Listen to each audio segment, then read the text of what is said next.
In this video I want to show you pictures inside of this beautiful book. It's one of the Creative Haven series.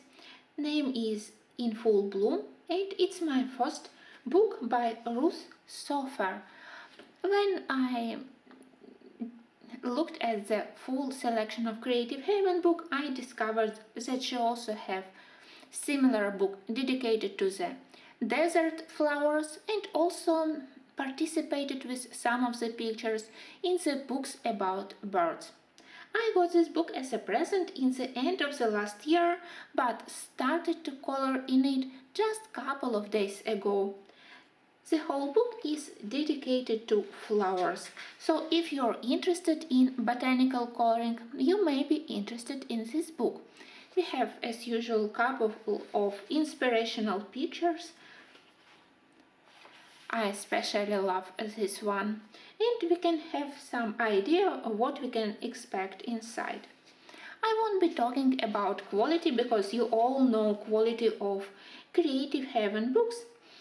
I'm not a huge fan of the perforation along the binding, but I'm really very grateful that here we have the name of the plant, name of the flower, because I was able to recognize a lot of flowers, but some tropical, more unusual flowers, or where there were just parts of the flowers, I wasn't sure, so it's really very helpful in search of reference pictures. And inside we have these huge pictures with flowers. They are beautiful, they are botanically correct with all the tiny details. And honestly, I call such pictures with animals, birds or botanical elements, I call them coloring books, where I don't have to think, I just need to do mechanical work, because I usually try to find several reference pictures. Then I select those colors, those interesting treats on the element which I love, color gradients on the petals, some stripes, some unusual ornament on the leaves, everything I want to put into my drawing.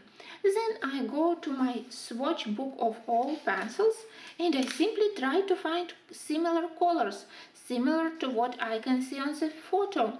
I don't have to imagine something, I don't have to use my own creativity, I just need to search between my pencils and then to use these pencils on the paper. So it's very relaxing when you don't need to worry about color choices.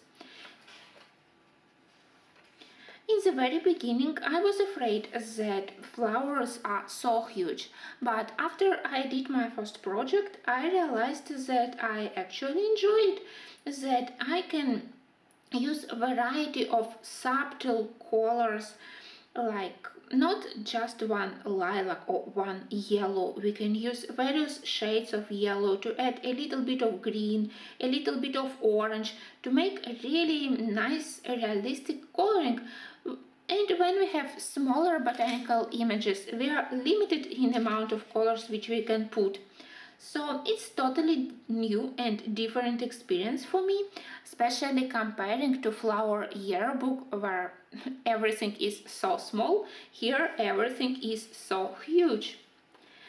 Well, I decided that I'm not ready to spend my more precious pencils like polychromoses or Prismacolors here, and as I already know that many budget pencils like Arteza, Sucolor, Starjoy, they behave nicely on Creative Haven paper, so that's what I intend to do.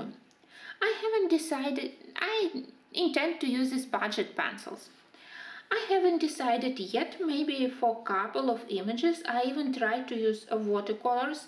You know that it's possible to use on Creative Haven paper at least one layer of watercolors to create some kind of underpaint to put main colors, and then on top of watercolor to add details with pencils. Maybe for a couple of flowers I will do it. Surprisingly, when I did my first project, I even hadn't covered black lines. Somehow they didn't bother me. Usually I don't like when flowers are outlined with black, but here somehow it really looked nice. I love that here we have mix of more common flowers which we can see every day in everyday life and more unusual tropical flowers.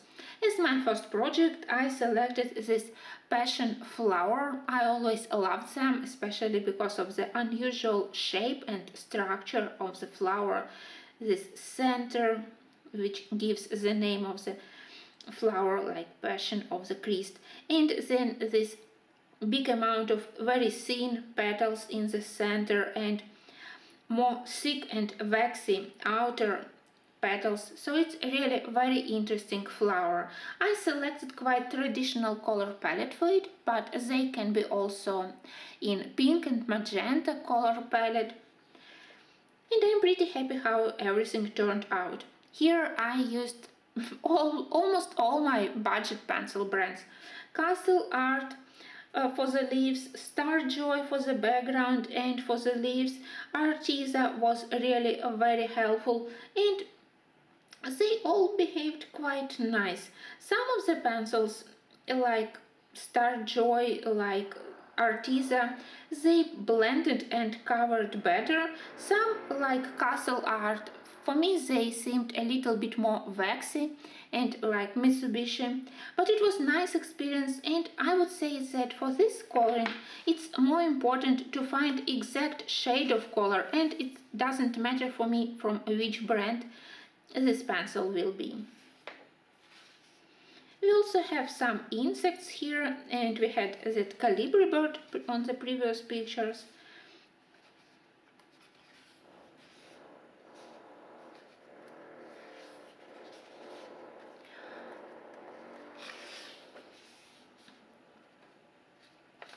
Unusual book for me, and as I said, I was a little bit intimidated in the beginning of how big are these pictures, and indeed when I colored this page from the beginning to the end almost without any breaks, I started to feel that my hand it was really tired, especially when I used harder pencils like Star Joy. So you will need some stamina, some strength and some patience to do these pictures. But I think that realistic botanical coloring which you can get in the end, it really worth all the efforts. Well, I hope that those who are interested in botanical colorings will be watching my videos wherein I will be doing my next projects in this book, and to link how I colored this passion fruit will be in the end, passion flower will be in the end of this video. Thanks for watching.